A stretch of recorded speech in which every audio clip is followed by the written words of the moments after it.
മഹാരാഷ്ട്രയിൽ ലോക്സഭാ തെരഞ്ഞെടുപ്പിലെ ദയനീയ പരാജയത്തെ തുടർന്നുണ്ടായ അഭ്യൂഹങ്ങൾ തള്ളി എൻസിപി അജിത് പക്ഷം സംസ്ഥാന പ്രസിഡന്റ് സുനിൽ തത്കരെ.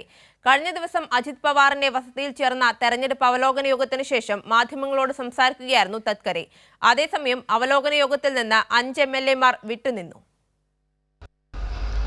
ലോക്സഭാ തെരഞ്ഞെടുപ്പിലെ ദയനീയ പരാജയത്തെ തുടർന്ന് എൻസിപി അജിത് പക്ഷത്തെ MLA-മാർ ശരത് പവാർ പക്ഷത്തേക്ക് മടങ്ങുമെന്ന അഭ്യൂഹം അടിസ്ഥാനരഹിതമെന്ന് സുനിൽ തത്കരെ.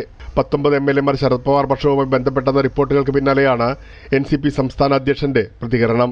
राष्ट्रवादी काँग्रेस पक्षाचे सगळे आमदार एकसंघ ठामपणाने दादाच्या नेतृत्वावरती विश्वास ठेवून आहेत.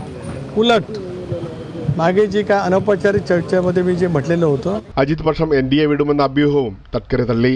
അതേസമയം കഴിഞ്ഞ ദിവസം അജിത് പവാറിന്റെ വസതിയിൽ ചേർന്ന തെരഞ്ഞെടുപ്പ് അവലോകന യോഗത്തിൽ നിന്ന് 5 MLA-മാർ വിട്ടുനിന്നു.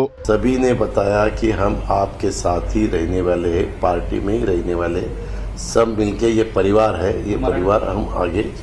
മഹായുതിയിലെ സഖ്യകക്ഷികളായ BJP-യുടെയും ശിവസേന ഷിൻഡെ പക്ഷത്തിന്റെയും പിന്തുണ ലഭിക്കാതിരുന്നതാണ് ബാരാമതി അടക്കമുള്ള മണ്ഡലങ്ങളിൽ തോൽവിക്ക് കാരണമായതെന്ന് യോഗം വിലയിരുത്തി.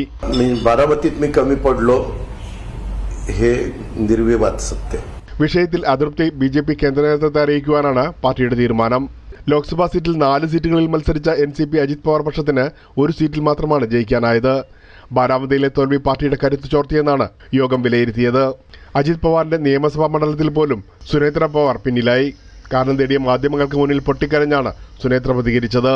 അതേസമയം ശരത് പവാറിന്റെ നേതൃത്വത്തിലുള്ള എൻസിപിയാണ് ലോക്സഭാ തെരഞ്ഞെടുപ്പിൽ മഹാരാഷ്ട്രയിൽ മികച്ച പ്രകടനം കാഴ്ചവെച്ചത്.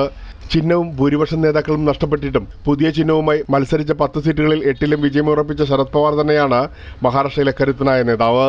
പ്രേംലാൽ, കൈലി ന്യൂസ്, മുംബൈ.